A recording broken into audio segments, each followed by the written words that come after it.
नमस्कार विद्यार्थी मित्रांनो, काल आपण इयत्ता 10वीच्या पुस्तकातील पाठ 3 बघितला होता. त्या पाठाचे लेखक होते महेंद्र कदम. तर आपण पाठ 3 आजी कुटुंबाचा आगळ हा पाठ बघितलेला होता. तर त्यातला उर्वरित भाग आज बघणार आहोत.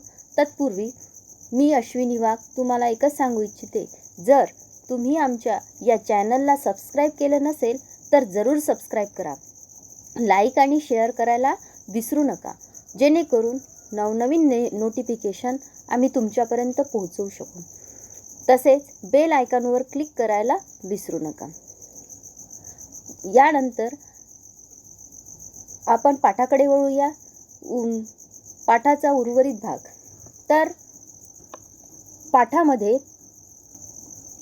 मागील व्हिडिओमध्ये आपण हे बघितले की आजीचं व्यक्तिमत्व कसं होतं, आजी दिसायला कशी होती, आजीचा रुबाब कसा होता, आजीला कुटुंबाचा आगळ म्हटलेलं आहे, तर ती खरंच आगळ होती का, या सगळ्याविषयीची माहिती आपण कालच्या भागामध्ये घेतलेली होती. त्यानंतर आजी कुणाकडून कसं काम करून घ्यायची, कुणावर कसा कटाक्ष ठेवायची, कुणावर कसा पहारा द्यायची, या सगळ्या गोष्टींची माहिती आपण कालच्या भागामध्ये घेतली. त्यानंतर आजी गड्यांशी कशी वागायची, गड्यांची कशी फजिती व्हायची, ह्या सगळ्या गोष्टी. त्यानंतर लेखकांची जी चुलती आहे, आई आहे, या सगळ्यांविषयींची माहिती आपण कालच्या भागामध्ये घेतली. तसंच कपिली ही गाय होती त्यांच्याकडे, त्या गायीविषयीची माहिती आपण कालच्या भागामध्ये घेतली. तर आज आपण पाठाचा उर्वरित जो भाग आहे तो घेणार आहे. तर स्वयंपाक झाला की आजी आमची बाळ गोपाळांची पंगत बसायची. आता स्वयंपाकापर्यंत आपण आलो होतो की कुणी भाकरी टाकायच्या, कुणी कालवण कुणी करायचं, त्यानंतर रोटेशन भांडी कुणी घासायची, कपडे कुणी धुवायचे, हे एक हप्ता एकेकीने करायचं आणि ते काम सगळं रोटेशननी चालायचं. आता इथपर्यंत आपण काल बघितलेलं होतं. तर त्या पुढचं स्वयंपाक झाला की आधी आमची बाळ गोपाळांची पंगत बसायची.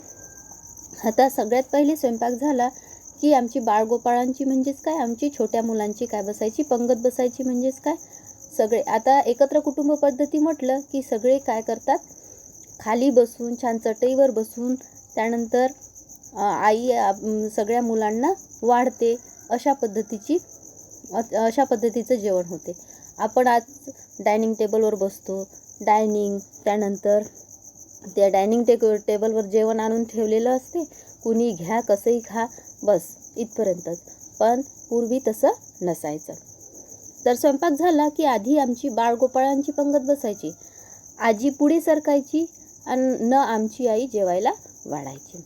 आजी पुढे सरकायची म्हणजेच काय, आम्ही जेवत असताना आजी आमच्याजवळ येऊन बसायची आणि आई आमची वाढायची. म्हणजे सगळ्या मुलांनी व्यवस्थित. आता पहिलीच आपण बघितलं की सगळ्यांना सारखं खायला मिळालं पाहिजे, यावर आजीचा जास्त भर होता, म्हणजे जास्त कटाक्ष होता.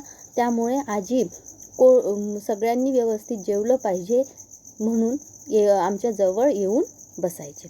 स्वयंपाक झाला की आधी आमची बाळगोपाळांची पंगत बसायची, आजी पुढे सरकायची न आमची आई जेवायला वाढायची.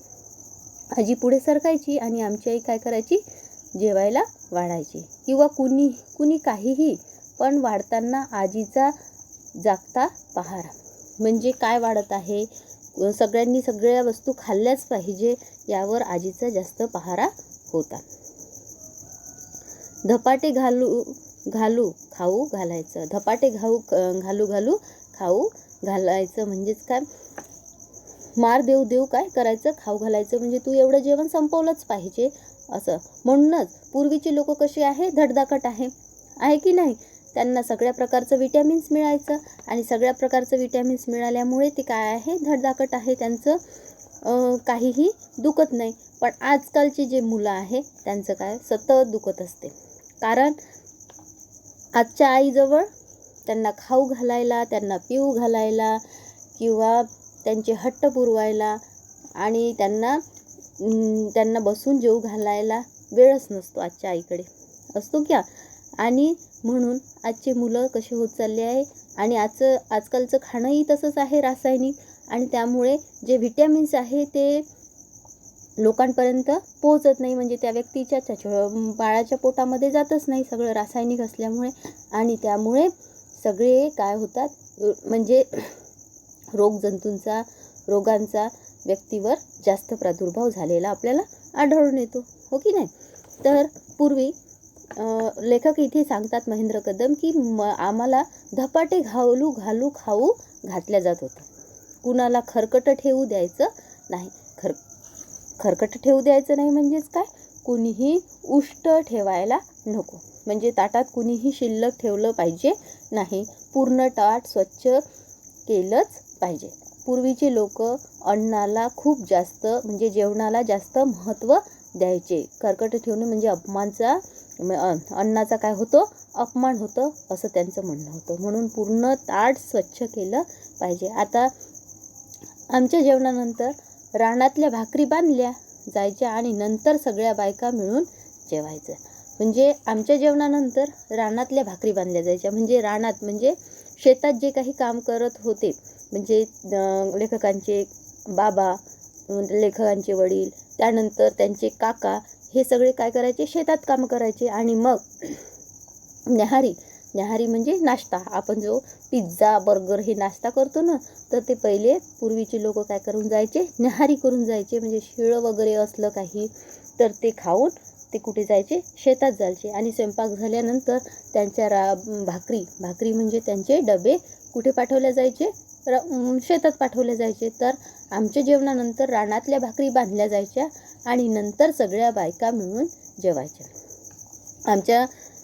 म्हणजे लेखक सांगतात की आमचं सगळ्यांचं जेवण झाल्यानंतर कुठल्या भाकरी बांधल्या जायच्या? रानातल्या. म्हणजे शेतात जे काही लोक आहे त्यांच्या भाकरी, म्हणजे त्यांचे डबे बांधले जायचे आणि त्यानंतर सगळ्या बायका मिळून जेवायच्या. सगळ्या म्हणजे बायका म्हणजे कोण? ह्या 4 सुना आणि ही एक आजी. आता किती सुना होत्या? 4 सुना. आता आजीने म्हटलंच आहे ना, 4 घरच्या 4 सुना. तर ह्या 4 सुना आणि ही आजी जेवायची. 10च्या दरम्यान पोरांना शाळेत पिटाळून दुपारच्या कामाचं नियोजन करून मग आजीची स्वारी ढाळजात येणार.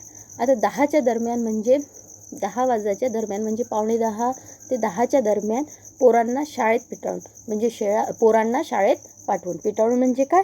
पाठवून दुपारच्या कामाचं नियोजन करून मग आजीची स्वारी ढाळजत येणार. मग दुपारच्या कामाचं नियोजन आखून आजी कुठे येऊन बसायची? ढाळजत म्हणजे त्या पडवीमध्ये येऊन बसायची. बसता झोपी जाणार. आजी लेटून झोपतही नव्हती. कशी झोपत होती? बसल्याच आपले डोळे माळ एका हातात आणि डोळे डुलकी देत ती झोपी जाणार. पण झोप भारी सावध. पण झोप कशी होती? भारी सावध होती आजीची. भारी सावध म्हणजेच कशी की डोळे तर लावून राहायचं आणि खाडकून कुठून आवाज आला तर पटकन डोळे उघडायचं, असं बघायचं. तर ही आजीची काय होती? सवय होती की आजी झोपी जाणार, पण कुठून काही आवाज आला तर झोप मोठी काय होती तिची? सावध होती. कुठेही खट्ट झालं की आजी तट्ट जागी. म्हणजे कुठेही खुट्ट झालं म्हणजे कुठून खुटकन आवाज आला तर आजी तट्ट जागी, म्हणजे आजीचे डोळे उघडे. म्हणजे दुपारी कुणी खाल्लंही नाही पाहिजे. म्हणजे या 4 सुनांपैकी कुणी दुपारी खाल्लंही नाही पाहिजे, याच्यावरही आजीचा जास्त भर होता. कानोसा घेऊन पुन्हा डोळं झाकणार. आणि कुणी काही खाते आहे का, कुणी काही घेते आहे का, किंवा काय झालं आहे याचा कानोसा घेणार. म्हणजे काय? यांचा मागमूस घेणार. कानोसा म्हणजे काय? मागमूस घेणार आणि पुन्हा डोळे झाकणार, म्हणजे पुन्हा डोळे लावणार. झोपीचं नाटक करणार. एक प्रकारचं नाटकच आहे का नाही हे? म्हणजे झोप तर लागली, डोळे तर बंद आहे, पण झोप काही मात्र त्या आजीला येत नव्हती. झोप होता गल्लीतल्या बायका जमल्या की वाकळ शिवायचं असो, शेंगा फोडायचं असो की धान्य निवडायचं असो, सगळ्या मिळून एकमेकींचं काम करायच्या. आता झोप होता गल्लीतल्या बायका जमल्या की वाकळ शिवायचं असो, होत होता गल्लीतल्या बायका, म्हणजे ज्या आजूबाजूच्या चाळीतल्या बायका असेल ना, त्या कुठे जमायच्या, त्या ढाळजत जमायच्या. आणि कुणी तिथे काम करण्यासाठी यायचं. काम करण्यासाठी म्हणजे प्रत्येकजण स्वतःचं काम घेऊन यायचं. कुणी वाकळ शिवायची. वाकळ शिवायची म्हणजे वाकळ काय, गोधडी. माहिती आहे ना तुम्हाला वाकळ म्हणजे काय, गोधडी. तर कुणी वाकळ शिवायचं. पूर्वी बाया स्वतःच्या हातानेच काय करायच्या, वाकळ शिवायच्या. आणि ती वाकळ इतकी गरम असायची, आजीची गोधडी म्हणतात ना, तर ती इतकी गरम असायची किंवा मऊसूत, पांघरालाही खूपच छान वाटायची. आता काय, ब्लँकेट, नवीन नवीन ब्लँकेट आहे, त्यानंतर दुलया आपण पांघरतो, पण त्यापेक्षा ती वाकळ की गोधडी इतकी मऊसूत असायची. शेंगा फोडायच्या असो की धान्य निवडायचे असो, सगळ्या मिळून एकमेकींची कामं करायच्या. प्रत्येकजण त्या ढाळजत आपापलं काम घेऊन यायचा आणि कुणाच्या शेंगा फोडायचा असो, कुणी धान्य, कुणी गहू घेऊन यायचं, कुणी तांदूळ घेऊन यायचं निवडायला. सगळ्या मिळून मग ह्या मिळून काय करायच्या, एकमेकींची कामं करू लागायच्या. गल्लीतल्या बायका येतानाच काम घेऊन यायच्या. गप्पा व्हायच्या, सासूरवाद, जाच अशा सगळ्यांच्या चर्चा चालायच्या तिथे. आता गल्लीतल्या बायका येतानाच कामं घेऊन यायच्या. म्हणजे कुणाचे गहू असेल तर चाललं टोपलं घेऊन. त्यानंतर कुणाची वाकळ शिवायची असेल तर चालली आपली वाकळ गुंडाळून. त्यानंतर कुणाच्या शेंगा फोडायच्या असेल तर चालले शेंगा घेऊन. अशा प्रकारची कामं घेऊन यायच्या. आणि गप्पा म्हणजे काय व्हायच्या तिथे, सोबत गप्पाही व्हायच्या. मग गप्पा कशावर, तर कुणाला सासूरवास होत आहे का, कुणाला जाच होत आहे का, या सगळ्यांच्या चर्चा चालायच्या. सासूरवास माहीत आहे ना, सासूरवास म्हणजे काय, की जी सासू सुनेला काय देतात, त्रास देते, त्याला काय म्हणतात, सासूरवास, जाच म्हणतात. या सगळ्या गोष्टींच्या काय व्हायच्या, चर्चा व्हायच्या. कुठे व्हायच्या चर्चा, या ढाळजमध्ये चर्चा व्हायच्या. आमची ढाळज म्हणजे गावाचं वर्तमानपत्र होतं आणि त्याची संपादक होती ती आजी. आमची ढाळज म्हणजे काय होती,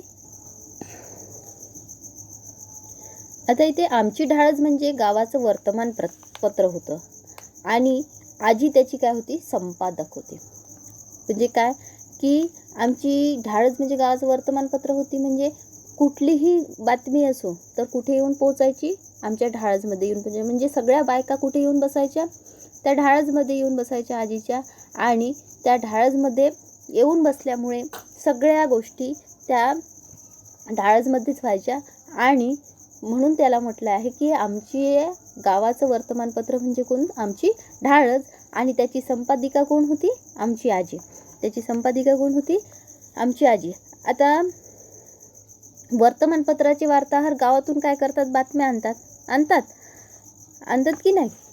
तर वर्तमानपत्राचे वार्ताहर गावातून काय आणतात, बातम्या आणतात. म्हणजे ज्या बायका होत्या त्या वर्तमानपत्राच्या वार्ताहर होत्या, त्या गावातून काय आणायच्या, बातम्या आणायच्या. कुठे, ढाळजमध्ये. आणि संपादक या बातम्यांची शहानिशा करतात. संपादक काय करतात, संपादकाचं काय काम असते, की त्या बातम्यांची काय करणे, शहानिशा करणे. आणि म्हणूनच आजीला काय म्हटलेलं आहे, त्या बातम्यांची म्हणजे त्या वर्तमानपत्राची संपादक कोण होती, आजी होती. म्हणजे त्या बातम्यांची शहानिशा करणे हे आजीचं काम होतं. हो का ग बाई, कसं झालं, हो का. आणि ह्या सगळ्या गोष्टींची चर्चा, या सगळ्या गोष्टींची शहानिशा कोण करायची, आजी करायची. म्हणून या वर्तमानपत्राची संपादिका कोणाला म्हटलेलं आहे, आजीला म्हटलेलं आहे. म्हणजे ढाळज हे गावाचं काय होतं, वर्तमानपत्र होतं. म्हणजे तिथे सगळ्या बातम्या यायच्या आणि त्याची शहानिशा कोण करायची, ही आजी करायची. म्हणून आजीला काय म्हटलेलं आहे, त्या वर्तमानपत्राचं संपादक म्हटलेलं आहे.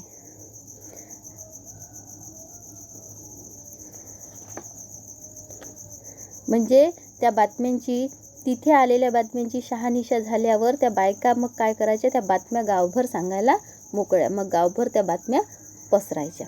पहिली कुठे शहानिशा व्हायची, आजीच्या त्या ढाळजमध्ये, आजीजवळ. कळलं, म्हणजे आजीचा इतका रुबाब होता. तर सगळ्या बातम्या तिथे यायच्या, त्याची शहानिशा व्हायची न, मग त्या गावभर जायच्या. पहिले त्या बातम्यांची काय व्हायची, शहानिशा व्हायची व मग त्या बातम्या कुठे जायच्या, पूर्ण गावभर पसरायच्या. कुठे पसरायच्या, गावभर पसरायच्या. त्यानंतर कुडस पडायच्या आधी ही मैफिल मोडायची. कुडसं म्हणजे काय की काळोख होण्याची वेळ. कुडसं म्हणजे काय, काळोख होण्याची वेळ. म्हणजे अंधार पडायच्या आधी ही मैफिल मोडायची. म्हणजे ही मैफिल केव्हा मोडायची, अंधार पडायच्या आधी, म्हणजे 5 वाजता ही मैफिल काय व्हायची, मोडायची. कुडस म्हणजे काय, अंधार होण्याच्या आधी ही मैफिल, म्हणजे जी ढाळसमध्ये काय जमायची, मैफिल जमायची, ती कधी मोडायची, कुडस पडण्याच्या आधी. माणसांची वेळ झाली की म्हातारी ढाळस सुटायची. माणसांची वेळ झाली की म्हातारीची ढाळस सुटायची. म्हणजे ही आजीची एक प्रकारची शाळाच होती. माणसांची वेळ, माणसांची शेतातून घरी येण्याची वेळ झाली की म्हातारीची ढाळस सुटायची. म्हणजे म्हातारी या बायकांना सुद्धा, जाग तू आता आपल्या घरी, चला जा बरं, आपले कामं करा, हे म्हणजे ती म्हातारीची ढाळस सुटायची. म्हणजे ती म्हातारी सुट्टी द्यायची. माणसं ढाळजत बसायची आणि माणसं घरी आले की मग कुठे बसायचे, त्या ढाळजत बसायचे. ढाळजत बसायचे म्हणजे काय, त्या पडवीमध्ये बसायचे. रात्री 8च्या दरम्यान ढाळजचा दरवाजा लागला आणि एकदा आतनं आगळ टाकली की वाडा शांत व्हायचा. आता रात्री 8च्या दरम्यान ढाळजचा दरवाजा लागला म्हणजे 8च्या दरम्यान काय व्हायचं की ढाळजाचा दरवाजा लागायचा. पूर्वी इतक्या वेळ, म्हणजे जास्त वेळ लोक बाहेर राहायचे नाही. 8 वाजता आपल्या घरामध्ये यायचे. आणि एकदा आतनं आगळ टाकली म्हणजेच काय, आगळ म्हणजेच काय, मी कालही सांगितलं की आगळ म्हणजे उंची रुंदीला 9 इंच आणि लांबीला 6 फूट असा भक्कम सागवानी वासा असतो. तर पूर्वीचे मोठे मोठे काय असायचे, दारं असायचे आणि त्याला असा काय असतो की एक दांडा असतो, वासा सागवानी. दार उघडताना ती भिंतीत आरपार ढकलावी लागते आणि दार बंद करताना ती आरपार ढकलावी लागते. भिंतीत ढकललेली आगळ घडीला धरून ओढावी लागेल. हे खूपदा अवघडीचं काम असलं तरी एकदा आगळ लावली की चोरामारा होणे किंवा दरोडा पडणे शक्यच नसे. त्यामुळे ही आगळ म्हणजे वाड्याला संरक्षणाचं एक भरभक्कम कवच लाभलेलं होतं. तर रात्री 8च्या दरम्यान ढाळजचा दरवाजा लागला आणि एकदा आतनं आगळ टाकली की वाडा काय व्हायचा, शांत व्हायचा. ही आगळ दरवाजाला लावणं किंवा ती काढणं म्हणजे आमच्यासाठी दिव्य असायचं म्हणजे मोठं कठीण काम असायचं. मी आता सांगितलं की आगळ लावणं म्हणजे मोठं कठीण काम होतं. मुळात ही 6 फुटांची लांब आणि पाऊण फूट रुंद अशी सागवानी आगळ एका भिंतीतल्या देवळीत आरपार जायची.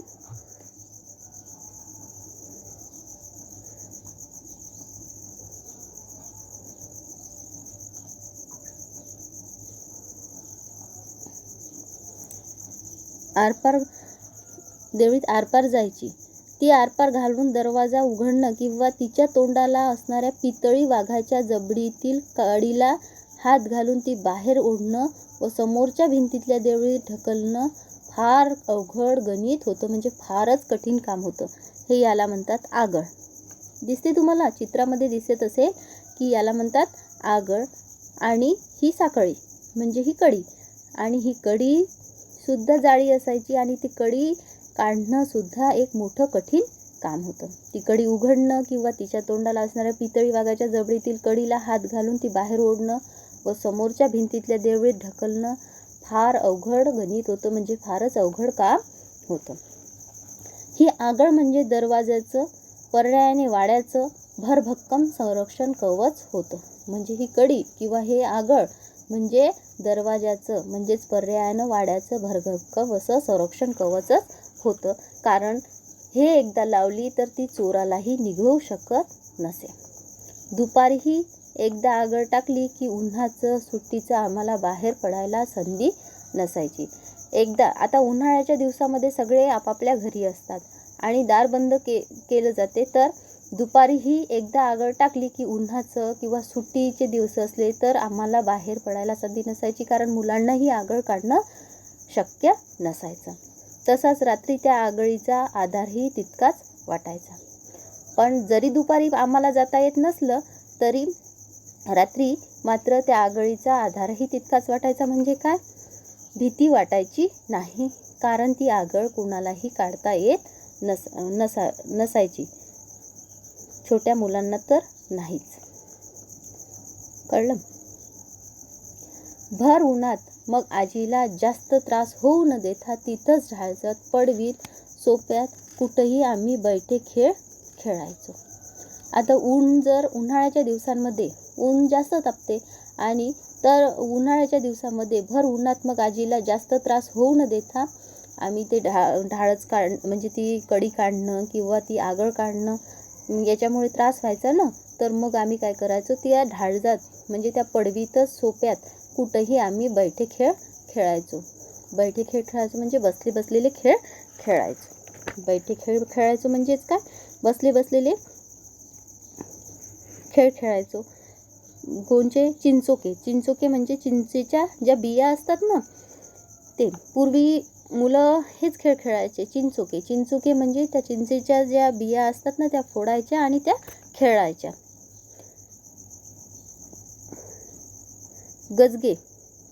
गजग. आता गजग म्हणजे सारगोटे म्हणजे खडे आहे ना, ते खडे खेळायचे, सारगोटे खेळायचे. खापऱ्याच्या भिंगऱ्या म्हणजे खापरी ज्या असतात ना, पहिले कवेलू असायचे, त्या कौलं घ्यायचे आणि ते सुद्धा खेळायचे. जिबल्या म्हणजे अर्ध्या कापलेल्या जोड्यांचा तळ. जिबल्या म्हणजे काय, अर्धा जो कापलेला जुने झालेले जे जोडे असतात ना, तर त्या जोड्यांचा तळ म्हणजे जिबल्या. चुळचुळू मुंगळा. आता चुळचुळू मुंगळा हा सुद्धा जिबल्या कळला तुम्हाला. आता चुळचुळ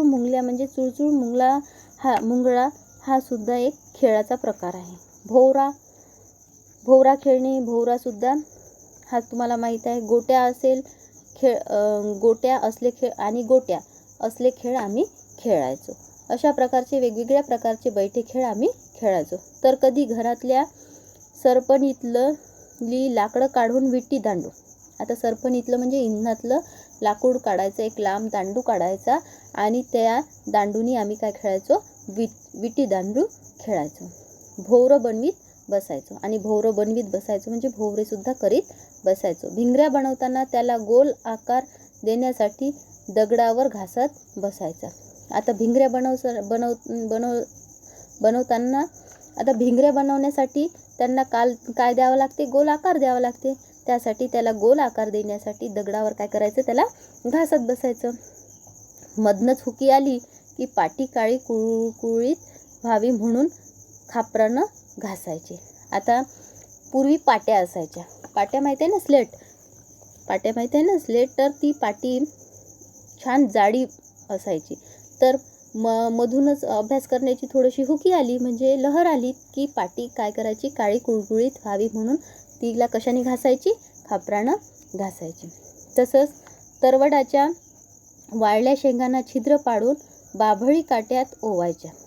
आता तरवडाच्या वाळल्या ज्या शेंगा असतात त्याला छिद्र पाडून बाभळी काट्यात त्याला काय करायच्या, एक एक ओवायच्या. काट्याला आतून एक आणि बाहेरून एक शेळीच्या लेंड्या लावायच्या. आता त्या काट्यामध्ये पुन्हा काय ओवायचं, आतून एक आणि बाहेरून एक शेळीच्या लेंड्या म्हणजे बकरी माहिती आहे ना, शेळी माहिती आहे ना तुम्हाला, शेळीच्या लेंड्या मोठ्या असतात, तर त्या शेळीच्या लेंड्या लावायच्या आणि भिंगऱ्या बनवायच्या. म्हणजे ते पडू नये म्हणून त्याला तरवड्याच्या वाळल्या शेंगाला छिद्र पाडून बाभळी काट्यात ओवायचं. त्यानंतर शेंगा असे पान असते ना बाभळीचे, तर ते काट्याला छिद्र पाडून काय करायचे, त्याला ओवायच्या आणि ते पडू नये म्हणून त्याला लेंड्या लावायच्या. कशाच्या, शेळीच्या. आणि त्यापासून काय बनवायचं, भिंगऱ्या बनवायचं. ज्वारीच्या ताटांच्या बैलगाड्या बनवायच्या. तालीमीतलं लाल माती आणून बैल बनवायची. तालीमीतली लाल माती आणून काय करायची, बैल बनवायची. कधी गोल गोल गोल गोटे आणून एक घडत बसायचे. ते घडत बसायचे, गोल गोटे आणून काय करायचे, ते घडत बसायचे आणि त्यांच्या छान छान गोल गोट्या बनवायच्या. त्यांच्या छान छान काय बनवायच्या, गोल गोट्या बनवायच्या. मग सगळ्यांचा डोळा चुकवून हळूच सटकी मारायची न गोट्या खेळायला जायचं. ह्या गोल गोट्या तर बनवायच्या आणि कोणाचा डोळा लागला बा, आता कोणी झोपी गेलं बा किंवा आजी झोपी गेली तर तिचा डोळा चुकवून हळूच काय करायची, सटकी मारायची आणि गोट्या खेळायला जायचं. तिथंच कुरीचा डाव रंगायचा. तिथेच काय रंगायचा, कुरीचा डाव रंगायचा. ज्यांना खेळायची संधी मिळायची नाही ती पोरं माकडासारखं वडाच्या पारंब्यांना लोंबकळत राहायची.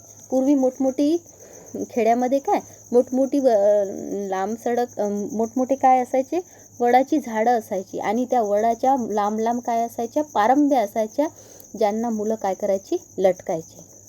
म्हणूनच पूर्वीची लोक इतके उंच होते की ते अशा प्रकारचे खेळ खेळायचे.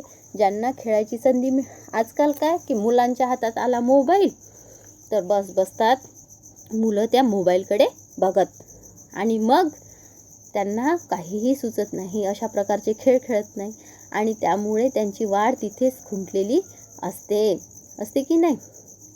आता मोबाईलमुळे काय होते की डोळेही खराब होतात आहे ना, डोळ्यांवरही ताण पडतो. म्हणून हे पूर्वीसारखे खेळ आपण खेळायला पाहिजे. आज त्याची गरज आहे, मुलांना व्यायामच होत नाही. ज्यांना खेळायची संधी मिळायची नाही ती पोरं कशासारखी, माकडासारखी वडाच्या पारंब्यांना लोंबकळत राहायची. म्हणजे वडाच्या पारंब्यांना काय करायची, लोंबकळायची. झोका खेळायची. काय खेळायची, झोका. कोणी वडाच्या पारंब्याला लोंब काढलं तर त्याला काय द्यायचा, झोका द्यायचा. तर झोका खेळायची. उतरताना पारंब्याच्या शेंड्याला फुटलेली पिवळी पालवी शेवशेव म्हणून खायची. आता उतरताना पारंब्याच्या शेंड्यांना काय फुटते, पिवळी पालवी फुटते, ते शेवशेव म्हणून खायची. देवळात जायची मुलं, देवळातही जायची. घंटी वाजून म्हाताऱ्यांची झोपमोड करायची. जोरजोरात घंटी वाजून कोणाची झोपमोड करायची, म्हाताऱ्यांची झोपमोड करायची. एखाद्या भर दुपारी मग तिथनंच मोरच्या विहिरीकडे वळायचा आणि मग भर दुपारी त्या मोरच्या कुठे वळायचा, विहिरीकडे वळायचा. म्हणजे आम्ही सगळे कुठे जायचो, विहिरीकडे जायचो. मनसोक्त पोहायचो आणि त्या विहिरीमध्ये मनसोक्त पोहायचो. आता ह्या सगळ्या खेळांवरून तुम्हाला कशाची कल्पना येते की ह्या सगळ्या खेळातून आपल्या शरीराचा काय होतो, व्यायाम होतो आणि त्या व्यायामातूनच काय होते, आपल्या शरीराची वाढ होते, भूकही चांगली लागते, आहे की नाही. शिवना पाणी खेळायचो. शिवना पाणी सुद्धा खेळायचो. शिवना पाणी म्हणजे काय, कोणी नाक दाबून त्या पाण्यात जर आतमध्ये गेला तर त्याला शोधून द्यायचं, याला काय म्हणतात, शिवना पाणी. मुटकं टाकून पाणी उडवण्याची शर्यत लागायची. मुटकं टाकून म्हणजे हातपाय पोटाशी आवळून घेऊन आजूबाजूला खूप पाणी उडेल अशा रीतीने पाण्यात मारलेली उडी म्हणजे मुटकं. तर मुटकं टाकून पाणी उडवण्याची शर्यत लागायची. मुटकं टाकून काय, कशाची शर्यत लागायची, पाणी उडवण्याची काय लागायची, शर्यत लागायची. कंटाळा आला की ओल्या अंगाने तिथंच मातीवर लोळत पडायचा आणि त्रास आला तर त्या विहिरीतून बाहेर पडून ती जी माती असते ना त्या मातीवर काय करायचं, लोळत पडायचं. म्हणजे अशा प्रकारचे खेळ कोण खेळायचे, हे लेखक खेळायचे. चटके बसायला लागले की पुन्हा पाण्यात उड्या आणि ते मग गरम म्हणजे ओल्या अंगाला ती माती काय होते, झोंबते, म्हणजे चटके बसते त्या मातीचे. तर मग पुन्हा काय करायचं, त्या पाण्यात उड्या घ्यायच्या. थकून घरी यायचा आणि भाकरीवर उड्या टाकायच्या. आता थकून घरी, इतके सगळे खेळ खेळल्यानंतर कुणाला भूक लागणार नाही, सगळ्यांनाच भूक लागणार की नाही. तर सगळ्यांना भूक लागायची आणि मग भाकरीवर उड्या टाकायच्या. म्हणजे काय, चांगलं पोटभर जेवण करायचं.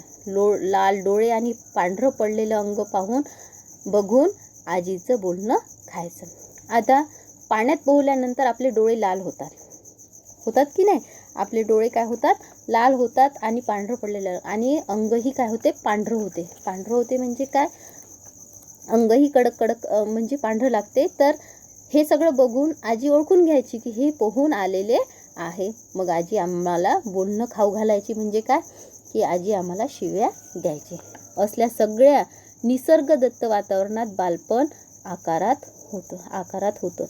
म्हणजे अशा सगळ्या निसर्गदत्त वातावरणात माझं बालपण काय होतं, आकरत होतं. गाभोळ्या चिंचा, मिठाचे खडे आणि कच्च्या कैऱ्या. गाभोळ्या चिंचा म्हणजे गाभाळलेल्या चिंचा, मिठाचे खडे आणि कच्च्या कैऱ्या. मिठाचे खडे, थोडंसं मीठ घ्यायचं, आणि कच्च्या कैऱ्या म्हणजे काय, कच्चे आंबे. हे सगळे उन्हाळ्यात येणारे काय आहे, फ्रूट्स आहे. तर मिठाचे खडे आहे, कच्च्या कैऱ्या आहे, बांधावरची बोरं आहे. बांधावरची काय असतात, बोरं असतात. चिंचाचा तोर आहे, उंबर आहे, ढाळ आहे, काट्याळ्यावर भाजलेली कणसं आहे, म्हणजे कणसंसुद्धा भाजून खायचो. गहू ज्वारीचा हुरडा आहे. आता गहू ज्वारी माहीत आहे का, गहू ज्वारीचा हुरडा तर खूपच सुंदर लागतो. कच्ची वांगी आहे, गवार आहे, छोटी तंबाटी आहे, शेण्या आहे, कलिंगड आहे, शेंदाडं आहे, करडईची पात्राची भाजी आहे, ज्वारीचं हिरवगार ताट, कवटं आहे. कवटं माहीत आहे तुम्हाला, कवटाची चटणी करतो आपण. तुरीच्या मटकीच्या शेंगा आहे, तुरीच्या शेंगा, त्याची उकड, हुलग्याचं मांडगं, अशा सगळ्या रानमेवा पोटात जात होता. म्हणजे ह्या सगळ्या प्रकारच्या वस्तू आम्हाला खायला मिळायच्या. हा सगळ्या प्रकारचा, म्हणजे यातून लेखकांना हेच सांगायचं की अशा सगळ्या प्रकारच्या पौष्टिक वस्तू आम्ही खात होतो. आम्ही वाढत होतो, भांडत होतो. म्हणजे या वस्तू खाण्यासाठी आम्ही काय व्हायचो, भांडत होतो. जरी खाण्यासाठी लोक पूर्वी म्हणजे हे भावंड काय व्हायची, भांडायची, तरीसुद्धा त्यांच्यामध्ये एक प्रकारचा प्रेम होतं, गोडवा होता, आपुलकी होती. पण आज एकटंच एक मूल असते आणि ते सुद्धा भांडण नसतं, तंट नसतं, त्याला जेवढं म्हटलं तेवढं खायला मिळते, तरीसुद्धा प्रेम, जिव्हाळा, आपुलकी राहिलेली नाही. पुन्हा एकत्र खेळायचो, भांडत होतो हे सगळं खाण्यासाठी आणि पुन्हा एकत्र खेळत होतो. ढाळजात आजीचा धाकात अभ्यास करत होतो आणि पुन्हा ढाळजात येऊन आजीच्या धाकाने काय करायचो, अभ्यास करायचो. आजीच्या मायेच्या सावलीखाली आम्ही मोठे होत होतो. म्हणजे आजीच्या मायेच्या सावलीखाली आम्ही काय होत होतो, मोठे होत होतो. अशा प्रकारचा हा पाठ होता. तर या पाठामध्ये आपण हेच बघितलं की या कुटुंबावर कोणाची सत्ता होती, आजीची सत्ता होती.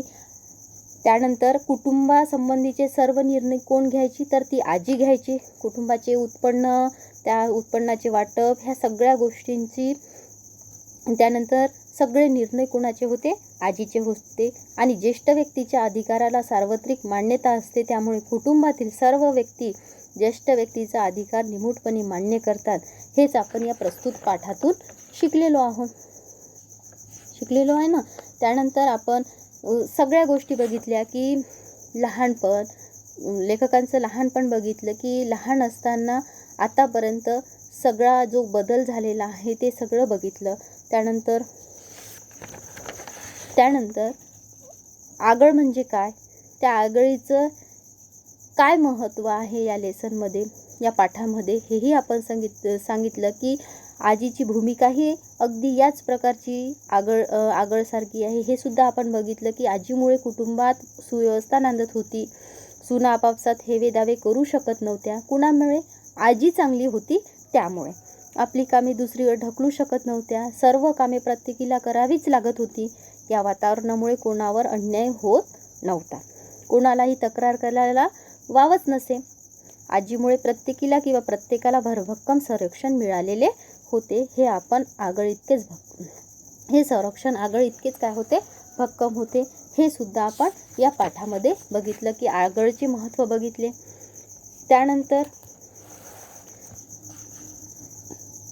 त्यानंतर ग्रामीण भागात पूर्वी घराभोवती एक भली मोठी मजबूत भिंत बांधली जाई. भिंतीत एक मजबूतदार दार होतं. हे आगळचं सगळं वैशिष्ट्य आपण ग्रामीण जीवनातलं बघितलं. आता पाठाच्या शीर्षकावरून आपण हेच बघितलं की कुटुंबातील आजी ही त्या पूर्वीची एक प्रकारे आगळच होती. तिच्या दराऱ्यामुळे कुटुंबाचे सर्व व्यवहार काय होत होते, सुरळीत चालत होते. कुटुंबाला आपोआपच पूर्ण संरक्षण लाभायचे. घराची आगळ लावल्यावर आपल्या माणसांना बाहेर जाता येत नसे, म्हणजेच त्यांच्यावर बंधने येत. त्याचप्रमाणे आजीच्या नियंत्रणामुळे कुटुंबातील व्यक्तींवर बंधने येत असे. म्हणून आपण या पाठातून हेच शिकलो की कुटुंबाला अंतर्गत व बाह्य असे दोन्ही अंगांनी संरक्षण मिळालेले होते. म्हणून आजी कुटुंबाचा आगळ हे शीर्षक अतिशय काय आहे, समर्पक आहे, अत्यंत काय आहे, समर्पक आहे. तर हा पाठ तुम्हाला कळलेला असेल. यानंतर जे काही प्रश्न उत्तरे आहे ते आपण पुढील व्हिडिओमध्ये मी तुम्हाला सांगणार आहे. नमस्कार.